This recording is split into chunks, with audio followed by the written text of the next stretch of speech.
Hello everyone. कैसे हैं आप सब? आई होप आप सबकी प्रिपरेशन बहुत अच्छे से चल रही होगी। देखिए, अब बहुत कम दिन रह गए हैं एग्जाम के लिए। सो अगर आपको जीआरएफ अचीव करना है, सो लास्ट के फ्यू डेज में जो आपका माइंडसेट है वो कैसा होना चाहिए, आपको क्या सोचना चाहिए, किस तरीके से अपने क्वेश्चन को अप्रोच करना चाहिए ताकि आपके जो मार्क्स हैं वो कट ऑफ को क्रॉस कर सके और आप जेआरएफ हासिल कर सके। सो आज की इस शॉर्ट वीडियो में I am going to talk about it. देखिए, earlier CBSE used to conduct NET examination like before 2018। CBSE हमारा नेट का एग्जामिनेशन कंडक्ट कराता था, लेकिन अब कौन करवाता है? NTA, that is National Testing Agency. 2018 से अभी तक 2026 तक एनटीए ही कंडक्ट करवा रहा है। तो अगर जिन बच्चों ने सीबीएसई के टाइम पे नेट एग्जाम क्लियर किया था, अगर अब वो इस पेपर में बैठेंगे और एनटीए वाले पैटर्न से अगर वो अपना पेपर सॉल्व करेंगे तो शायद वो भी इतनी आसानी से ये एग्जाम क्लियर नहीं कर पाए। ऐसा क्यों है? इसका रीजन बहुत सिंपल है कि पहले जो क्वेश्चंस होते थे वो बहुत फैक्चुअल पूछे जाते थे। देखिए, ये 2017 का क्वेश्चन है जिसमें पूछा गया cone of experience related to teaching learning process was suggested by. इन्होंने बहुत फैक्चुअल क्वेश्चन पूछा है। इन्होंने यहाँ पे एक मॉडल का नाम या थ्योरी का नाम दे दिया है, कौन ऑफ एक्सपीरियंस, और वो किससे रिलेटेड है। अगर आपने पढ़ा है तो आपको पता होगा, it is related to Edgar del.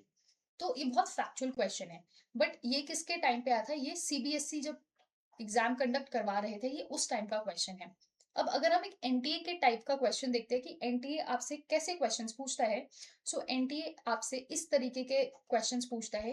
ये 2024 का क्वेश्चन है और ये एनटीए ने पेपर सेट किया है। आप देख रहे हैं यहाँ पे, ये देखिए, ये चार अलग अलग थ्योरीज दी हैं: psychosexual development, psychosocial, cognitive and moral development. और ये उनके प्रोपोनेंट्स नहीं दिए, ये इन थ्योरीज में जो अंदर सब स्टेजेस होते हैं ये एक एक उठा के वो दे दिया है। यानी यहाँ पे अब आपको एनालिटिकल थिंकिंग अप्लाई करनी पड़ेगी, आपको सोचना पड़ेगा। यहाँ पे आपकी रिफ्लेक्टिव थिंकिंग काम करेगी। जिस बच्चे को नहीं पता है कि कौन सी थ्योरी के अंदर कौन से स्टेजेस आते हैं, वो ये क्वेश्चन कभी सॉल्व ही नहीं कर पाएगा। वो यहाँ पे सिर्फ और सिर्फ एक गेस वर्क करके आएगा। So this is the question जो एनटीए ने फ्रेम किया था, and this is the question जो सीबीएसई जब नेट का एग्जाम लेता था वो तब फ्रेम किया गया था। एक और क्वेश्चन देखिए, select the correct statements. Task specific rubric makes scoring easier. Artificial intelligence is the evolved intelligence. Assessment rubric can be used in individual assessment. Super intelligence refers to general and strong artificial intelligence. Analytical rubric is good for summative evaluation.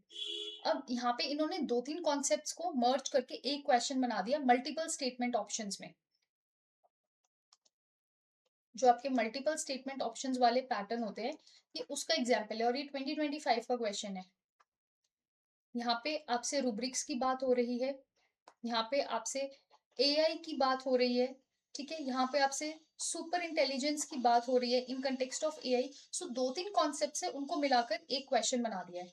अब यहाँ पे हो सकता है कि सब बच्चों को नहीं पता हो, ठीक है, सब बच्चों को नॉलेज नहीं है आर्टिफिशियल इंटेलिजेंस की या फिर रूब्रिक्स की इंटेलिजेंस नहीं है। बट एक जेआरएफ बच्चा, वो सबसे पहले तो वो पैनिक नहीं करेगा। The very first thing is panic नहीं करेगा। सेकेंड, वो क्या करेगा? वो ऑप्शंस को एलिमिनेट करने की कोशिश करेगा। वो कैसे? अब इन्होंने पूछा है करेक्ट स्टेटमेंट्स बतानी है। या तो आप करेक्ट स्टेटमेंट्स ढूंढ लो या फिर आप इनकरेक्ट स्टेटमेंट्स को निकाल दो जो आपको पता है ये शॉर्ट इनकरेक्ट है ही है। जैसे artificial intelligence is the evolved intelligence in adult human beings. No, ये बिल्कुल गलत स्टेटमेंट है। तो जब आप बी निकाल देंगे तो ये देखिए आपके दो ऑप्शंस आराम से एलिमिनेट हो गए। अब अगर आप फर्स्ट और लास्ट में देखेंगे, सी और डी दोनों में है, यानी सी और डी में तो हमें दिमाग लगाना नहीं है, हमें पता है ये शॉर्ट करेक्ट स्टेटमेंट्स हैं। अब हमें ए और ई में देखना है। सो task specific rubric makes scoring easier. Analytic rubric is good for summative evaluation. आप थोड़ा दिमाग लगाइए कि अगर रूब्रिक्स का मतलब क्या है, जहां पे हम असेसमेंट करते हैं बच्चों की, हम उनको मार्क्स देते हैं, हम उनको ग्रेड देते हैं। तो अगर टास्क स्पेसिफिक हम लोग असेसमेंट कर रहे हैं तो स्कोरिंग इजी हो जाएगा ना, कि हर एक टास्क के लिए एक अलग हम स्कोर दे रहे हैं, तो it will become actually easier. So हमारा ऑप्शन नंबर ए करेक्ट हो जाएगा और ऑप्शन नंबर ई गलत हो जाएगा। So option number 1 will be the correct answer. So this is how a JRF mindset works.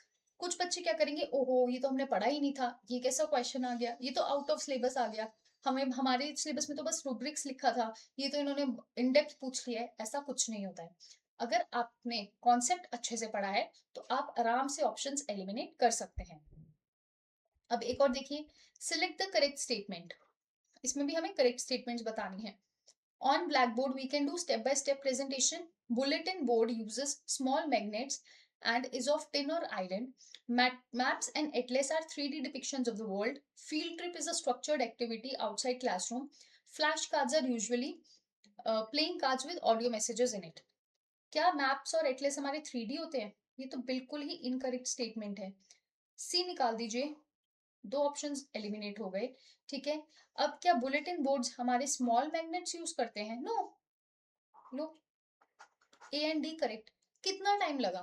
या फिर आपको पता है फ्लैश कार्ड्स एक्चुअल में प्लेइंग कार्ड्स नहीं होते। अगर आप ई को भी एलिमिनेट कर देते तो आपका बी मतलब जो फर्स्ट ऑप्शन है वो एलिमिनेट हो जाता। तो हमारा करेक्ट आंसर क्या है? Option number 4।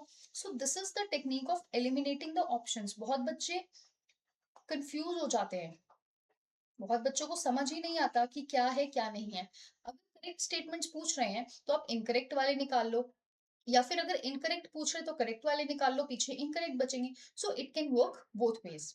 So that was all for today's class. ठीक है, छोटा सा वीडियो था बस ये समझाने के लिए कि आजकल जो क्वेश्चंस आते हैं वो बहुत सारे कॉन्सेप्ट्स को मर्ज करके आते हैं, और आपको प्ले करना है ऑप्शंस के साथ। यू हैव टू मतलब बोलते हैं ना, एनटीए ने जो एग्जाम सेट किया आपको ऑप्शंस के साथ खेलना आना चाहिए। And this is how you are playing with the options by eliminating them. So thank you so very much for watching. I hope आपको वीडियो पसंद आएगी। That is all for today. Bye bye and take care.